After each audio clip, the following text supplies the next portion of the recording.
বৈষম্য দূর করা, বৈষম্যহীন সমাজ গড়া।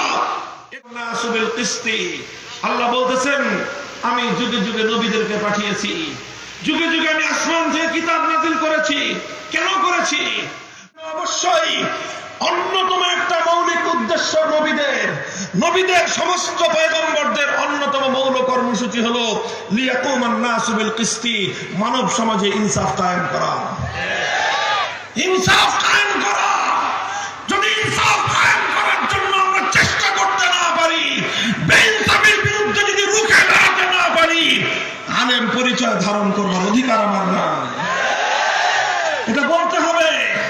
এটা বলতে গেলে জালেমদের, অত্যাচারীদের, অন্যায়কারীদের, বেইনসাফকারীদের রোষানলে পড়তে হবে।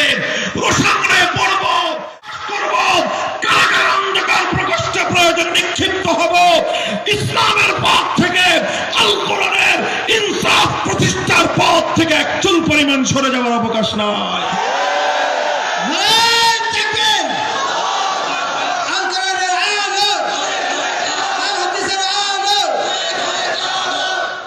আরেকটা কথা এই প্রসঙ্গে বলেই দেই, আমার এই সমস্ত কথাবার্তা আপনারা জানেন, এই কথাই আমি আলোচনায় বলি, কারণ জাতি এই ব্যাপারে চরম গাফেল।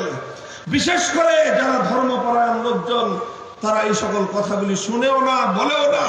অথচ তারা যদি এই বিষয়ে সোচ্চার হতো, এই জাতির চেহারা অনেক আগেই পাল্টে যেত, পরিবর্তন হয়ে যেত। এই যে আজ আমরা যেই সমাজে বসবাস করি, যেই রাষ্ট্রে, যেই দেশে বসবাস করি, আমরা তো খুব ঘটা করে স্বাধীনতা দিবস পালন করি, বিজয় দিবস উদযাপন করি, নিজের বগল বাজাই স্বাধীন জাতি, স্বাধীন মানচিত্র, স্বাধীন পতাকা বলে বলে।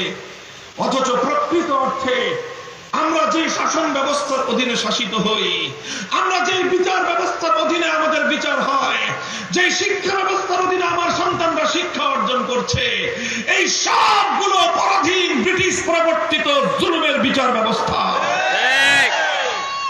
এই বিচার ব্যবস্থার মূল কথাটা শুধু বিচার পক্ষে 50,000 1 লক্ষ টাকা জোগাড় করা সম্ভব না, তার জন্য বড় দামি ব্যারিস্টার ভাড়া করাও তার পক্ষে সম্ভব না। 9 মাস নয়, 9 বছর